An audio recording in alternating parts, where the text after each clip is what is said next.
بالله من الشيطان الرجيم بسم الله الرحمن الرحيم والذين اتبعوه بإحسان رضي الله عنهم ورضوا عنه آمنت بالله صدق الله مولانا العظيم وبلغنا رسوله النبي الكريم ونحن على ذلك لمن الشاهدين والشاكرين والذاكرين والحمد لله رب العالمين۔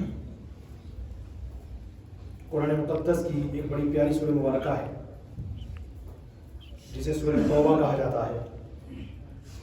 اس کا ایک نام اور بھی ہے، اسے سورہ براءت بھی کہا جاتا ہے۔ قرآن پاک کے 10ویں پارے سے شروع ہوتی ہے، 11ویں پارے تک جاتی ہے۔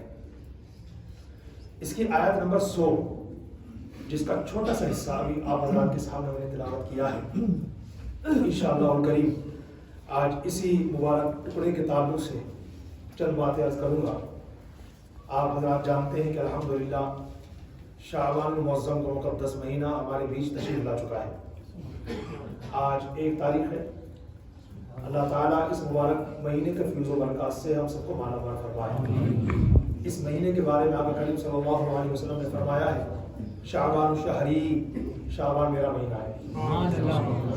اس مبارک مہینے میں مقدس تاریخیں بھی ہیں، اس میں پڑھی جانے والی نمازیں بھی ہیں، اس میں کچھ کرنے کے کام بھی ہیں۔ موقع ملا تو انشاءاللہ وہ عرض کروں گا، لیکن اسپیشلی طور پر آج جو میرا ٹاپک ہے وہ میرے دل کی دھڑکن، میری آن، میری مان، میری شان، میری پہچان، ہمارے اور کروڑ حنفیوں کے پیشوا حضرت امام اعظم ابو حنیفہ، ان کی مبارک زندگی کے تعلق سے انشاءاللہ میں چند باتیں آپ کو بتاؤں گا۔ لیکن آئیے سب سے پہلے کریم آقا رحمت والے مصطفیٰ جناب احمد مجتبیٰ حضرت محمد مصطفیٰ صلی اللہ علیہ وسلم کی نور والی بارگاہ میں محبت و عقیدت کا سرود پیش کرتے ہوئے مل کے پڑھتے ہیں الصلاۃ والسلام علیک یا رسول اللہ وعلی آلک واصحابک یا حبیب اللہ الصلاۃ والسلام علیک یا نبی اللہ وعلی آلک واصحابک یا نور اللہ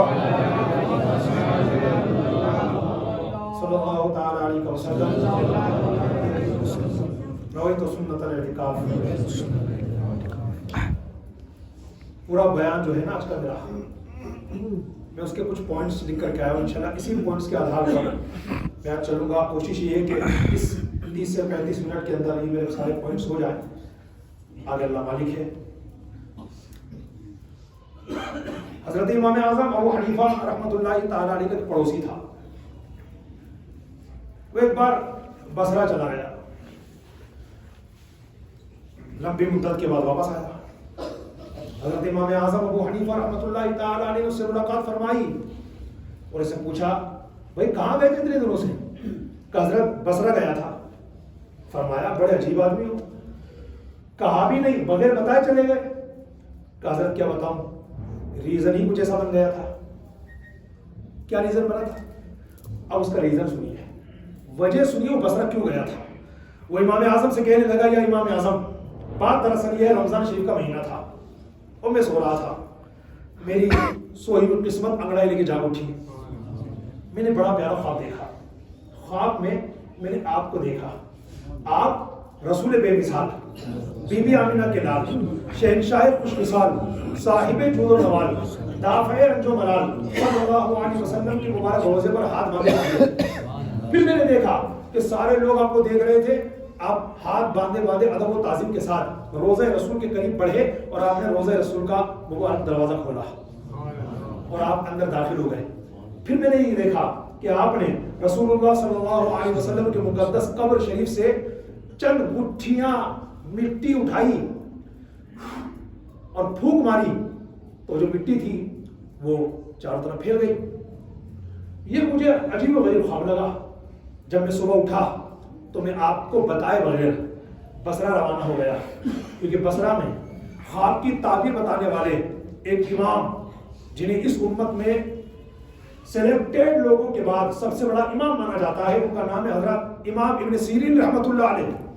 میں ان کے پاس پہنچا، بصرہ پہنچا، ان کے پاس پہنچا اور ان کے پاس پہنچنے کے بعد اپنا خواب سنایا تو حضرت امام ابن سیرین رحمۃ اللہ علیہ نے میرے اس خواب کی تعبیر اس طرح بیان فرمائی کہ نوجوان، جس شخص کو تم نے خواب میں دیکھا ہے کہ وہ روزہ رسول میں داخل ہوا، چند مٹھیاں مٹی قبر رسول سے اٹھا کر کے پھونک ماری اور وہ مٹی چاروں طرف پھیل گئی، یقیناً یہ جو شخص ہے نا یہ کوئی معمولی شخص نہیں ہے، یہ بہت بڑی شخصیت ہے۔ اور انہوں نے مجھے بتایا امام ابن سیرین رحمۃ اللہ علیہ نے کہ یہ جو شخص ہے جن کا تم نے خواب دیکھا ہے یہ بہت بڑے عالم ہیں، بہت بڑے عالم ہیں، اتنے بڑے عالم ہیں کہ علوم مصطفیٰ کے وارث ہیں، ان کی شہرت مشرق و مغرب میں پھیلے گی۔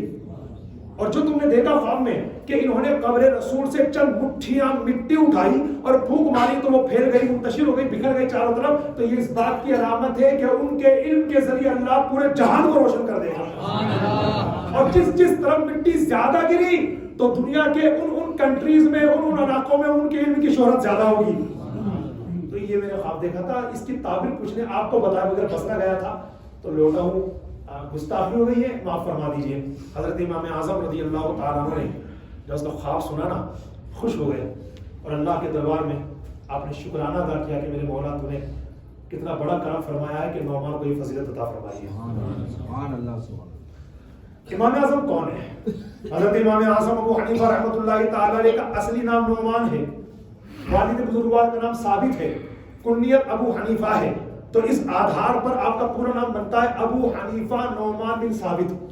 70 ہجری میں کوفہ کے اندر پیدا ہوئے، 80 سال کی عمر میں 150 ہجری میں وفات پائی۔ آج بھی آپ کا مقام مزار مقدس بغداد شریف کے اندر موجود ہے۔ حضرت علامہ خطیب تبریزی رحمۃ اللہ تعالیٰ علیہ نے لکھا ہے کہ ائمہ زہد فرماتے ہیں، یعنی تصوف و طریقت کے بڑے بڑے امام فرماتے ہیں کہ مسلمانوں پر لازم ہے کہ اپنی نمازوں کے بعد امام اعظم ابو حنیفہ رحمۃ اللہ تعالیٰ علیہ کے حق میں دعائیں کیا کریں، کیونکہ امام اعظم ہی وہ ہستی ہیں جنہوں نے امت کے ساتھ خیر خواہی کرتے ہوئے سنت اور فقہ اسلامی کی حفاظت فرمائی۔ اللہ تعالیٰ نے ہمارے امام اعظم رضی اللہ تعالیٰ عنہ کو جو کمالات عطا فرمائے، جو رفعتیں عطا فرمائی، جو بلندیاں عطا فرمائی، جو مرتبے عطا فرمائے، ان مرتبوں میں ایک مرتبہ یہ بھی ہے کہ آپ تابعی ہیں۔ نبی پاک صلی اللہ تعالیٰ علیہ وسلم کی نبی پاک صلی اللہ علیہ وسلم سے جس نے ایمان کی حالت میں ملاقات کی اور ایمان کی حالت میں دنیا سے گئے وہ صحابی کہلاتے ہیں، اور جس نے ایمان کی حالت میں کسی صحابی سے ملاقات کی اور ایمان کی حالت میں دنیا سے گئے وہ تابعی کہلاتے ہیں۔ ہمارے امام اعظم ابو حنیفہ رحمۃ اللہ تعالیٰ نے تابعی ہیں، اور آپ نے کئی صحابہ کرام علیہ رضوان سے زندگی مبارک میں ملاقات فرمائی اور ان کی زیارتیں بھی کی اور ان سے حدیثیں بھی سنی۔ ان میں سر فہرست چند سلیکٹڈ صحابہ کرام کے نام جو میں نے پڑھے 4، ان میں ایک حضرت انس بن مالک رضی اللہ تعالیٰ عنہ، یہ کوئی چھوٹے موٹے صحابی نہیں ہے، اور خبردار کوئی صحابی چھوٹا موٹا ہوتا بھی نہیں۔ حضرت انس بن مالک رضی اللہ تعالیٰ عنہ وہ پاورفل صحابی ہیں جنہوں نے 10 سال تک ہمارے کریم آقا صلی اللہ علیہ وسلم کی خدمت کرنے کا شرف حاصل کیا ہے۔ ان سے ملاقات کی حضرت امام اعظم نے۔ نمبر 2 حضرت عبداللہ زبیدی رضی اللہ تعالیٰ عنہ، ان سے بھی ملاقات کی حضرت امام اعظم ابو حنیفہ نے۔ نمبر 3 حضرت عبداللہ بن جابر رضی اللہ، حضرت جابر بن عبداللہ رضی اللہ تعالیٰ عنہ، ان سے بھی ملاقات کی حضرت امام اعظم ابو حنیفہ نے۔ اور چوتھے نمبر پر نام آتا ہے حضرت معقل بن یسار رضی اللہ تعالیٰ عنہ، ان سے بھی ملاقات کی ہمارے امام اعظم ابو حنیفہ نے۔ تابعی ہیں آپ اسی وجہ سے کیونکہ صحابہ کرام سے ملاقات کا شرف حاصل ہوا، اور تابعی کتنی بڑی کیٹیگری ہے۔ اب میں اسی کو سمجھانے کے لیے آپ کو وہی ریفرنس دیتا ہوں جو میں نے شروع میں بتایا، قرآن پاک کی وہ سورہ مبارکہ جسے آپ سورہ توبہ بھی کہہ لیں، سورہ برات بھی کہہ لیں۔ قرآن پاک میں ٹوٹل 114 سورتیں ہیں، ہر سورت کے شروع میں بسم اللہ لکھی ہوئی ہے، سورہ توبہ کے شروع میں نہیں لکھی ہوئی۔ 10ویں پارے سے شروع ہوتی ہے، 11ویں پارے میں جا کے مکمل ہوتی ہے۔ اسی مبارک سورت کی 100 نمبر کی آیت ہے، آیت نمبر 100، اس میں اللہ تعالیٰ نے ان کی کیا فضیلت بیان کی، فرمایا والذین اتبعوہم بإحسان رضی اللہ عنہم ورضوا عنہ اعد لهم جنات تجری تحتها الانہار خالدین فیہا ذلک الفوز العظیم۔ فرمایا والذین، ایک لفظ کا ترجمہ سنیے گا، والذین، اور وہ دوسرے لوگ جنہوں نے اتبعوا پیروی کی، ہم ان کی، بإحسان بھلائی کے ساتھ، رضی اللہ عنہم اللہ ان سے راضی ہو گیا، ورضوا عنہ اور وہ اللہ سے راضی ہو گئے، اعد اللہ نے تیار کی ہے، لہم ان کے لیے، جنات ایسی جنتیں، ایسے باغات تیار کیے ہیں، تحتها الانہار تجری تحتها الانہار جن کے نیچے نہریں بہتی ہیں۔ کب تک رہیں گے وہ اس میں؟ ٹیمپریری، فرمایا نہیں، خالدین فیہا، وہ ان جنتوں میں ہمیشہ رہیں گے۔ ذالک الفوز العظیم، یہی بڑی کامیابی ہے۔ اب آپ نے لفظ بائی لفظ ترجمہ تو سن لیا آیات مبارکہ کا، مطلب کیا ہوا؟ تو آپ حضرت علامہ مفتی احمد یار نعیمی رحمۃ اللہ تعالیٰ علیہ کی تفسیر نعیمی کی 11ویں جلد اٹھائیں گے تو مفتی صاحب نے اس آیت مبارکہ کے ضمن میں جو باتیں لکھی ہیں کہ اس آیت کا مطلب کیا ہوا، تو مطلب بتاتے ہیں کہ اے میرے مصطفیٰ کریم صلی اللہ علیہ وسلم کے اگلے مہاجرین صحابہ اور انصار صحابہ، تم بھی اور جو تمہاری احسان اور بھلائی کے ساتھ اتباع کرنے والے، مطلب تابعین، صحابہ کرام کی بھی بات ہوئی اس کے اندر، اتبعوہم، اور جنہوں نے ان کی اتباع کی، مطلب تابعین کرام، اللہ تعالیٰ صحابہ کرام کو بھی اور ان کے ذریعے سے تابعین کو بھی جنتوں میں داخل کرے گا۔ یہ ان کا اسٹیٹس ہے جو اللہ تعالیٰ نے قرآن مقدس کے 11ویں پارے کے اندر سورہ توبہ کی آیت نمبر 100 کے اندر بیان فرمایا ہے۔ تو ہمارے امام اعظم بھی تابعی ہیں، انہوں نے کیا کیا؟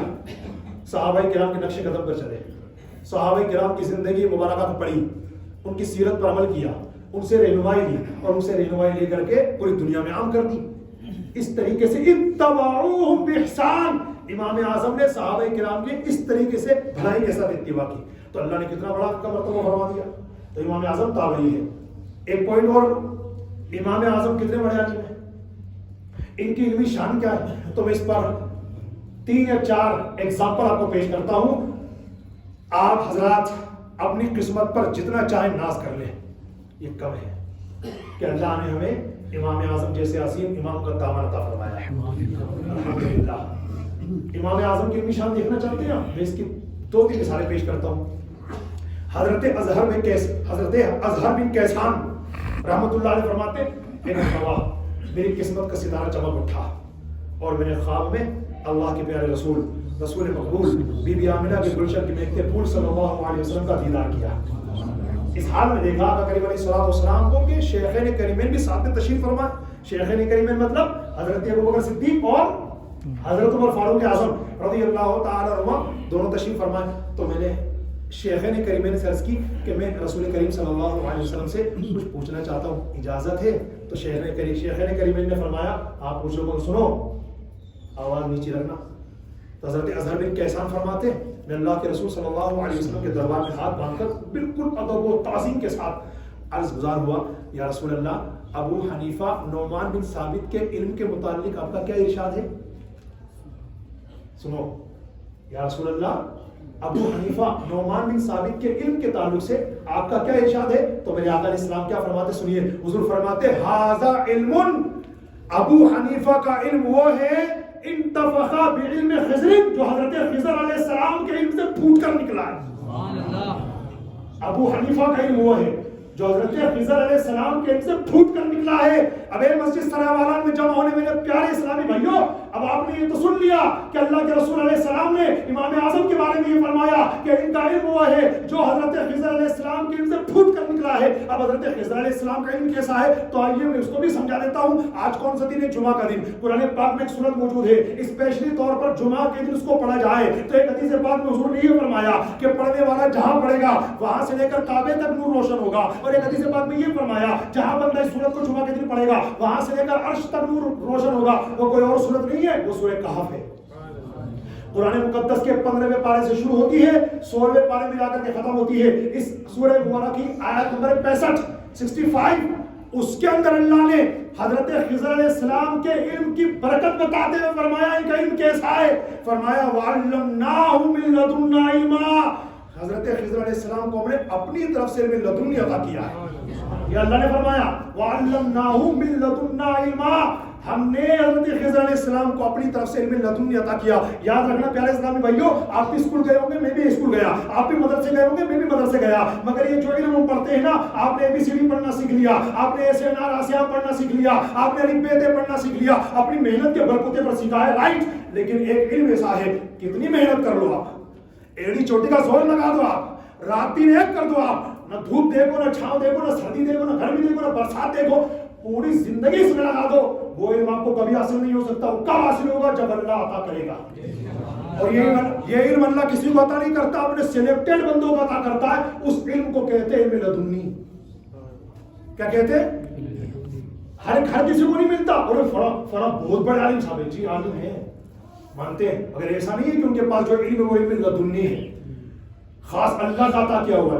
ویسے تو جس کے پاس جو ایجوکیشن ہے، جس کے پاس جو شکشا ہے، جس کے پاس جو تعلیم ہے، جس کے پاس جو علم کی کیٹیگری ہے، وہ سب اللہ ہی کا دیا ہوا ہے. لیکن علم لدنی کی ڈیفینیشن یہ ہے، یہ محنت سے حاصل نہیں ہوتا، کوششوں سے حاصل نہیں ہوتا، یہ محض اللہ کی مہربانی سے حاصل ہوتا ہے. تو علم لدنی اللہ اپنے جن سلیکٹڈ بندوں کو عطا فرما چکا، یا قیامت تک جن سلیکٹڈ بندوں کو عطا فرمائے گا، ان میں ایک نام حضرت خضر علیہ السلام کا دیا. اللہ نے اپنی طرف سے خاص علم لدنی حضرت خضر علیہ السلام کو عطا فرمایا. تو ہمارے حضور نے فرمایا ھذا علم اتفق بعلم خضر، کہ ابو حنیفہ کا علم وہ ہے جو حضرت خضر علیہ السلام کے علم سے پھوٹ کر نکلا ہے. تو پتا چلا جب حضرت خضر علیہ السلام کا علم لدنی ہے تو یقیناً ان کے صدقے میں ہمارے امام کا علم بھی علم لدنی ہے.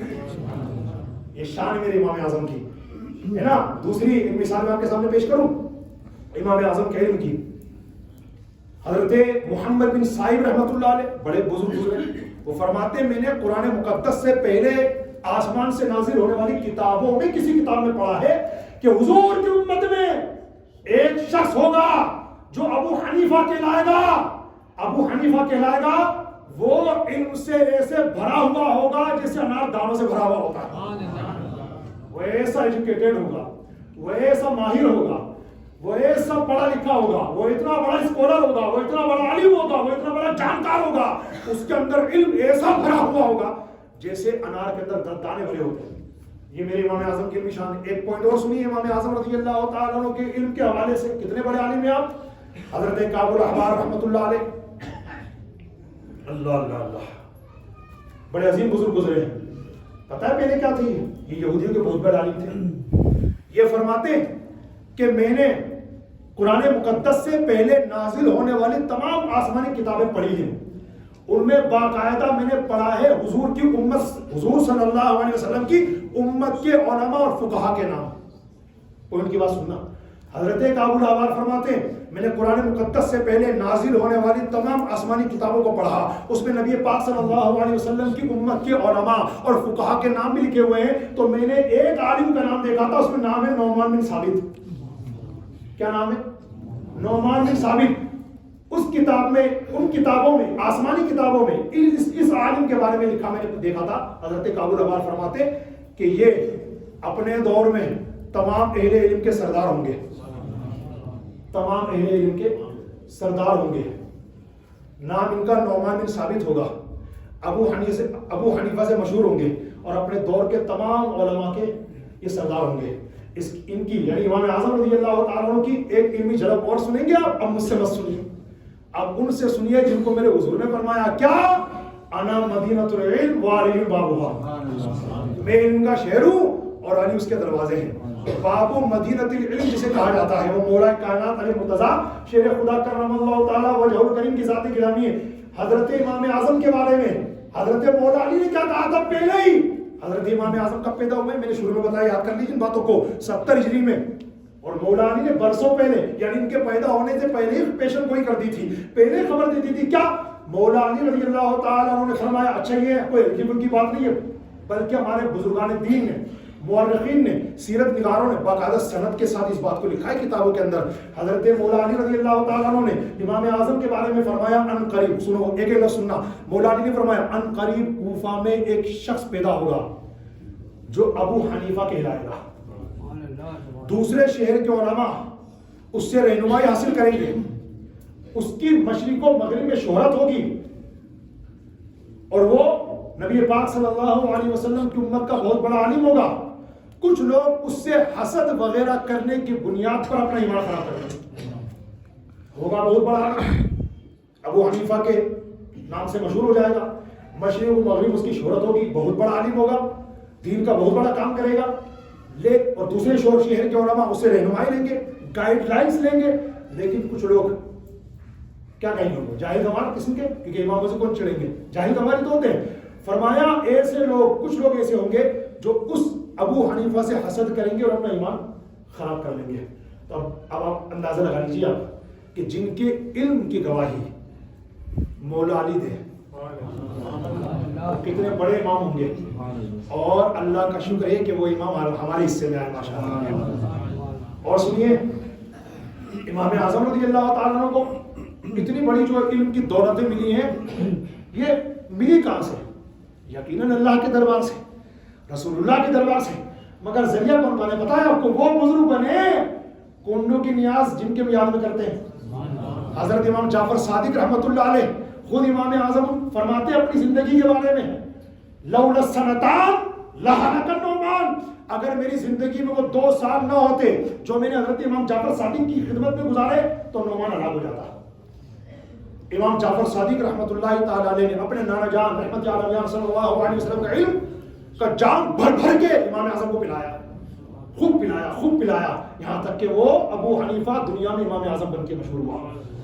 جانتے ہیں آپ حضرت امام جعفر صادق رحمۃ اللہ علیہ نے امام اعظم کے بارے میں پیشن گوئی کیا کی تھی؟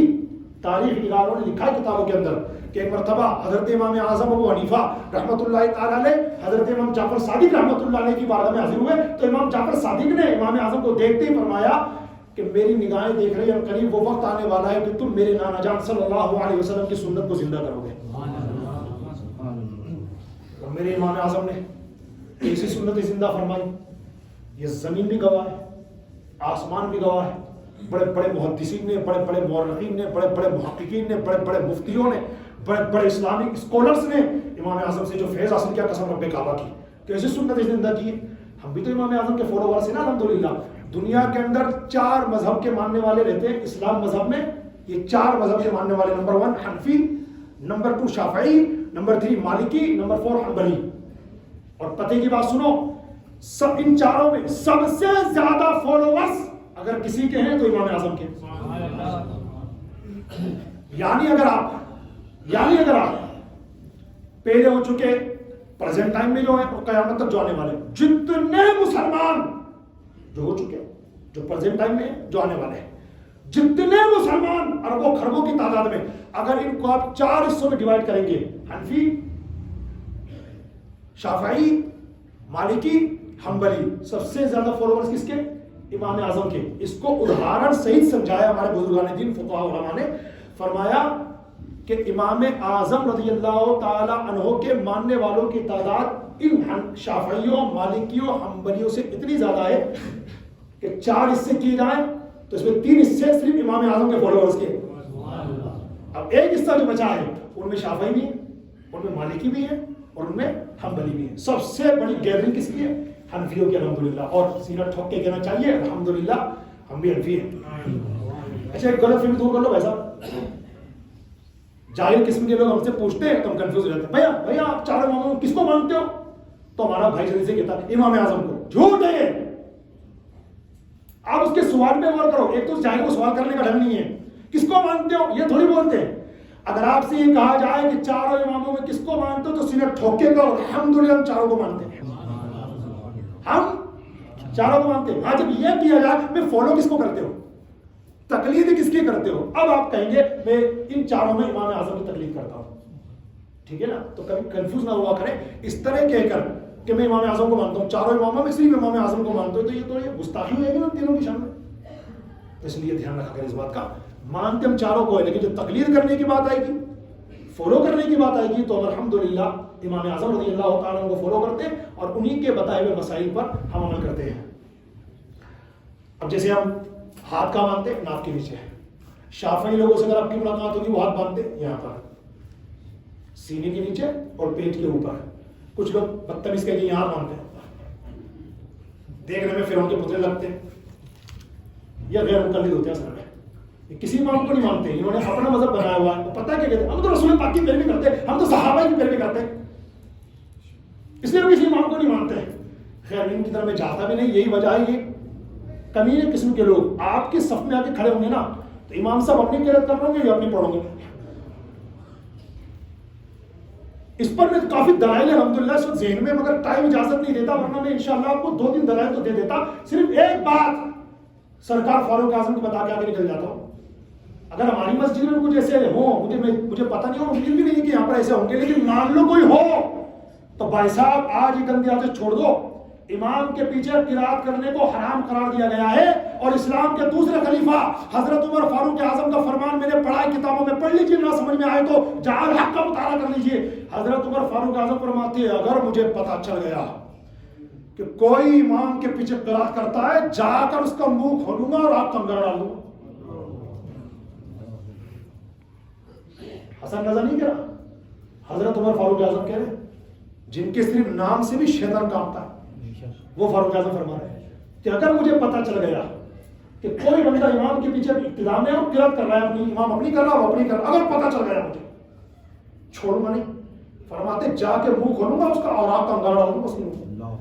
یہ حرام ہے بھائی صاحب. تو خیر کافی دلائل ہیں, لوگ اس پر ایک دلیل پیش کرتے ہیں. حضور نے فرمایا لا صلاۃ الا بفاتحۃ الکتاب, حدیث پاک کا ٹکڑا پیش کرتے ہیں, لا صلاۃ الا بفاتحۃ الکتاب, کوئی نماز سورہ فاتحہ کے بغیر قبول ہی نہیں ہوتی. تو ہم بھی مانتے ہیں بے شک حدیث پاک صحیح ہے, مگر حضور علیہ السلام نے کن نمازوں کے بارے میں فرمایا؟ ساری نمازوں کے بارے میں, سوائے اس نماز کے جو امام کی ابتدا میں پڑھی ہے. ورنہ مجھے ایک بتا دو مثال کہ حضور نماز پڑھا رہے ہیں اور کوئی صحابی اپنی قرات کر رہے ہیں, مجھے ایک بتا دو آپ کی بات. خیر دلیلیں بہت ساری ہیں, پھر کبھی موقع ملا تو انشاءاللہ پیش کروں گا. خیر عرض یہ کرنا چاہتا ہوں, ہم الحمدللہ مقلد ہیں, اور یاد رکھنا ان چاروں میں سے کسی ایک امام کی تقلید کرنا واجب ہے.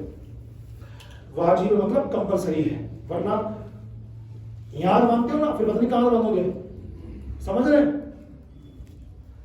اور یہ کچھ لوگ کہتے ہیں تو امام شافعی کو فالو کرتے ہیں, تو وہ یہاں مانتے ہیں, مطلب یہ لوگ سینے پہ. اور پکی بات ہے, کتاب پڑھ لو, امام شافعی کا جو طریقہ وہ یہاں نہیں ہے, بلکہ پیٹ کے اوپر سینے سے نیچے ہے, یہاں بات مانتے ہیں. اس کے پھر دلائل وہ ایسا کیوں کرتے ہیں, اس پر کبھی بات آئے گی تو انشاءاللہ عرض کروں گا.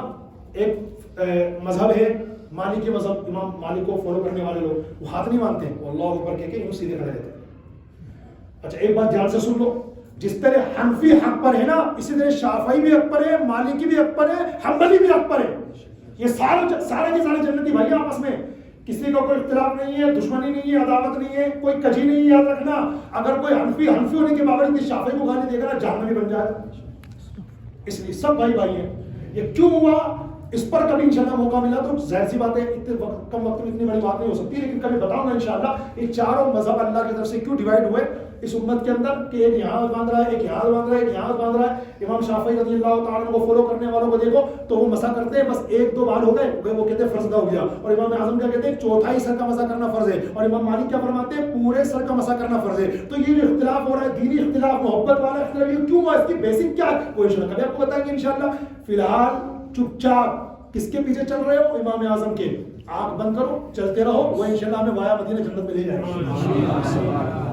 بس اللہ کرے پوائنٹس میرے پورے ہو جائیں. تو سنت زندہ کرنے والے امام اعظم, جن کے بارے میں پیشن گوئی کہ امام جعفر صادق رحمۃ اللہ تعالی علیہ نے, میں آپ سے بھی گزارش کروں گا اور اپنے آپ سے بھی گزارش کروں گا کہ ہم سب سنت زندہ کرنے والے بنے.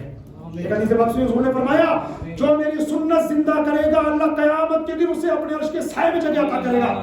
ایک حدیث پاک میں حضور نے فرمایا, من احب سنتی فقط احبنی ومن احبنی کان معی فی الجنہ. فرمایا جس نے میری سنت سے محبت کی اس نے مجھ سے محبت کی, جس نے مجھ سے محبت کی وہ میرے ساتھ جنت میں رہے گا. ایک حدیث پاک میں آقا علیہ السلام نے فرمایا, جو فساد امت کے وقت یعنی جہالت اور بے عملی کے دور میں میری سنت کو مضبوطی سے تھامنے کا, اللہ اس کو 100 شہیدوں کا ثواب عطا فرمائے گا. ایک حدیث پاک میں حضور نے فرمایا, من تمسک بسنتی دخل الجنہ, جس نے میری سنت کو مضبوطی سے تھام لیا وہ جنت میں داخل ہوگا. بھائی جان پلیز سنت اپنائیے. میں آپ سے نہیں کہتا کہ امامہ شریف آپ 24 گھنٹے باندھ کے رکھیے, مگر اللہ جب جب توفیق دے دے, مرنے سے پہلے ایک دو بار تو مان جاؤ. اور یہ فرض و واجب نہیں باندھنا, ہاں اس میٹر میں مت آنا کہ فرض و واجب نہیں باندھنے کے تو گنہگار ہو, 1% گناہ نہیں ہے, مگر دیکھو تو صحیح کس عظیم آقا کی سنت ہے.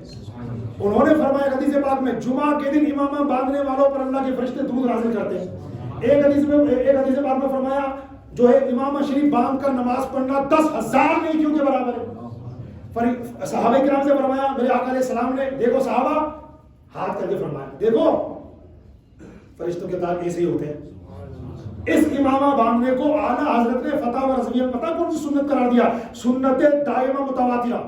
مطلب آقا علیہ السلام نے ہمیشہ ہمیشہ ہمیشہ اپنے سر اقدس پر امامہ شریف سجا کے رکھا.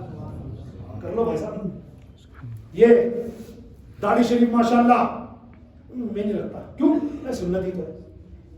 جاہل آدمی صرف سنت نہیں ہے، سنت کی بھی کئی کیٹیگریز ہیں، اور داڑھی رکھنا سنت واجبہ ہے. جس طرح فطر کی نماز نہیں پڑھو گے تو کتنے بڑے گنہگار ہو گے، اسی طریقے سے یہ بھی واجب ہے رکھنا، اور اپنی منمانی سے نہیں، حضور کی سنت کے مطابق ایک مٹھی داڑھی رکھنا. نہیں رکھو گے تو کسی کے باپ کا کچھ نہیں جائے گا، اپنا ہی جائے گا، کیونکہ قبر شریف میں جو آ کر تشریف لائیں گے وہ ماشاءاللہ نورانی داڑھی والے ہوں گے. اور حضور نے آ کر کے کہا اس کی تو داڑھی نہیں ہے، اور میرے آقا نے منہ پھیر لیا. فرشتے کے حضور کیا ہو گیا؟ فرمایا میں اس کو پہچانتا نہیں. تو شاید کا وہ شعر نہیں سنا، نہ اٹھ سکے گا قیامت تلک خدا کی قسم جس کو تم نے نظر سے گرا کے چھوڑ دیا. اس لیے چند بے ایمان، بے وقوف قسم کے، بدتمیز قسم کے، بے عمل، بے نمازی قسم کے دوستوں کی وجہ سے اس نبی علیہ السلام کی محبت کی بلی مت چڑھاؤ، ان کی محبت کو قربان مت کرو. ہم اپنی ماں سے محبت کرتے مگر حضور کی محبت کے بعد، ہم والد سے محبت کرتے مگر حضور کی محبت کے بعد، ہم اپنی بیوی بچوں سے محبت کرتے مگر حضور کی محبت کے بعد، ہم اپنے دھن دولت سے پیار کرتے ہیں، خاندان برادری کنبے سے محبت کرتے مگر یہ ساری محبت کے بعد میں سب سے پہلے حسنین کریمین کے نانا جان کی محبت ہے. اسی محبت کی وجہ سے میں آج بھی دعوت دے رہا ہوں رکھنی چاہیے. داڑھی شریف رکھنے سے عزت کبھی گھٹتی نہیں ہے. کیا آپ نے کبھی ہمارے دیش کے جو پردھان منتری ہیں یا ہمارے دیش کے جو گرہ منتری ہیں یا آپ کی سوسائٹی میں رہنے والے کوئی پارشد صاحب ہے، کوئی ایم ایل اے صاحب ہے، کیا آپ نے کبھی دیکھا کہ کوئی ان کا ہاتھ چوم رہا ہو؟ دم کر دیجیے پانی کے لیے، پر دم کر دیکھا کسی کو؟ قیامت تک بھی نہیں دیکھو گے، کیونکہ اللہ نے جو مرتبہ امام کو، علماء کو، داڑھی والے کو عطا کیا وہ کسی بڑے سے بڑے پارشد کو عطا نہیں کیا. بڑی عزت ہے. کیوں؟ کیونکہ سنتوں میں عزت ہی. ادھر ادھر مت سوچو پتہ نہیں آج موت آ جائے، پتہ نہیں کل موت آ جائے، پتہ نہیں پرسوں موت آ جائے. کس کو اچھا دکھانے کے لیے؟ اپنے آپ کو اچھی دکھانے کے لیے. اچھا انسان لگ رہا ہوں بڑے بغیر داڑھی کے، ایسا مت سوچیے. یہ جو آج اچھا لگ رہا ہے نا، اسی بدن کو کیڑے نوچ نوچ کے کھائیں گے قبر میں. ہاں داڑھی سلامت لے کر گئے انشاءاللہ، اور کریم آقا نے کرم فرما دیا انشاءاللہ قیامت تلک یہ جسم ایسا رہے گا کہ شاعر نے کہا جبھی میلی نہیں ہوتی، دہن میلا نہیں ہوتا، محمد کے غلاموں کا کفن میلا نہیں ہوتا. انشاءاللہ سنت و عظمت ہے تو بھائیوں کو سوچی مت، سنتیں پڑھائیے. ماشاءاللہ بات ہے کافی زیادہ تھی، پوائنٹ سبھی میں باقی ہے لیکن ٹائم میری اجازت اب دے نہیں پائے گا. تو انشاءاللہ آخر میں آپ حضرات کے سامنے صرف ماہ شعبان ہمارے دل میں تشریف آ چکا ہے ماشاءاللہ، اس کی چند عبادتیں آپ کو عرض کرتا ہوں. ایک ورد یاد کر لیں، آج شعبان کی کون سی تاریخ ہے بولی؟ پہلی تاریخ ہے. آج سے ورد شروع کرنا ہے ماشاءاللہ، پتہ کی بات ہے ایک تاریخ ہے اور میں آج بتا رہا ہوں. اور غروب آفتاب سے پہلے انشاءاللہ آپ کو پڑھنا ہے. کیا کرنا سنو. امام جعفر صادق رحمۃ اللہ علیہ فرماتے ہیں جو مسلمان ماہ شعبان میں روزانہ 700 مرتبہ 700 ٹائمز 700 مرتبہ درود پاک پڑھے گا، اللہ تعالیٰ کچھ فرشتے مقرر فرما دے گا جو اس کے پڑھے ہوئے درود کو رسول کریم صلی اللہ علیہ وسلم کی بارگاہ میں لے کر حاضر ہوں گے. آقا علیہ الصلوۃ والسلام اس کے پڑھے ہوئے درود کو لے کر کے خوش ہوں گے. اور آگے امام جعفر صادق فرماتے ہیں پھر اللہ تبارک و تعالیٰ ان فرشتوں سے فرمائے گا قیامت تک اس درود پڑھنے والے کے لیے مغفرت کی دعا کرنا. اپنے گھر کی ماں بہنوں کو بتائیے ناغہ مت ہونے دیجیے، ایک بھی دن مس مت ہونے دیجیے گا. آج سے انشاءاللہ شروع کرنا ہے. غروب آفتاب سے پہلے فرسٹ شعبان ہے. غروب آفتاب ہو گیا، مغرب ہو گئی، اب آپ بڑے پڑھ لیجیے لیکن جو فضیلت ملنے والی تھی وہ نہیں ملے گی. اس لیے 700 مرتبہ کی کوانٹٹی انشاءاللہ آج پوری کرنی ہے. پھر 2 شعبان لگ جائے گی. اس طرح روزانہ انشاءاللہ شعبان کے آخری دن تک اپنے کو کم سے کم کتنی مرتبہ 700 مرتبہ انشاءاللہ درود پاک پڑھنا ہے. اس کے ساتھ ساتھ اس مہینے میں تلاوت قرآن پڑھنے کی بہت فضیلت ہے. ایک روایت میں آتا ہے کہ شعبان کے مہینے میں اللہ کی بارگاہ میں عرض کی یا اللہ تو نے مجھے 2 فضیلتوں والے مہینوں کے بیچ میں رکھا ہے. مجھ سے پہلے رجب آتا ہے، میرے بعد رمضان آتا ہے، تو اللہ ان دونوں کو تو نے فضیلت دی ہے، میرے اندر کون سی فضیلت رکھی ہے؟ تو اللہ نے فرمایا میں نے تیرے اندر قرآن کی تلاوت رکھ دی.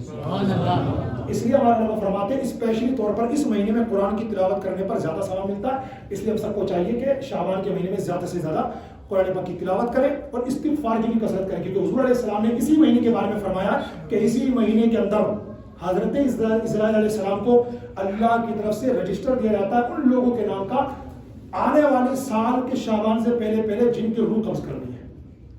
ہم میں سے کس کس کا نام ہوگا میں بھی نہیں جانتا، آپ بھی نہیں جانتے. اس لیے حضور علیہ السلام نے تاکید فرمائی اپنی امت کو کہ شعبان کے مہینے میں زیادہ سے زیادہ استغفر اللہ ربی من کل ذنب واتوب الیہ، استغفر اللہ العظیم، جو بھی آسان ہو یہ پڑھ کے اپنے گناہوں کی معافی مانگتے رہیں اور استغفار پڑھتے رہیں. باتیں بہت زیادہ تھیں، ابھی بھی پوری نہیں ہو پائی. بس آخر میں جو میں بتاتا ہوں ہر ہفتے کیا غلط فہمی دور کرنے والا مسئلہ وہ سن لیجیے. آج میں آپ کو بتا رہا ہوں انشاءاللہ غلط فہمی دور کرنے والا ایک مسئلہ قبروں پر پانی ڈالنا.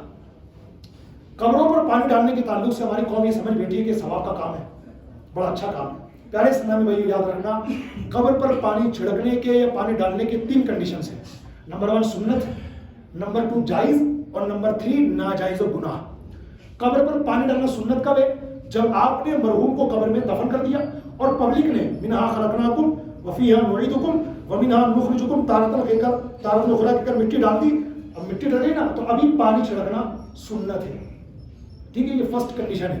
دوسری کنڈیشن وہ ہے جائز کی۔ مثال کے طور پر آپ کے مرحوم کی قبر کی مٹی بکھر رہی ہے تو اس کو جمانے کے لیے آپ نے پانی ڈالا، یا قبر کے اوپر پودے اگے ہوئے ہیں آپ نے ان پودوں کے لیے پانی ڈالا، یہ بالکل جائز ہے، 100%، اس میں کوئی دقت والی بات نہیں ہے۔ تیسری کنڈیشن جو ہے وہ ناجائز و گناہ کی، وہ کیا؟ جب بھی قبر پہ کوئی مطلب نہیں ہے، نہ تو مٹی کو جمانا مقصد ہے، نہ پودوں کو پانی پلانا مقصد، کچھ بھی مقصد نہیں، گئے ایک ڈرم بھر کے آ رہا ہے، ایک ڈرم بھر کے آ رہا ہے، میں کیا کر رہا ہوں؟ دادی کو پانی پلا رہا ہوں۔ ایسا نہ کیا جائے، اس کو ہمارے علماء نے اسراف، ناجائز و گناہ لکھا ہے۔ یہ 3 کنڈیشن یاد رکھیے گا۔ اللہ پاک ہم سب کو صحیح سمجھنے، صحیح پر عمل کرنے کی توفیق عطا فرمائے۔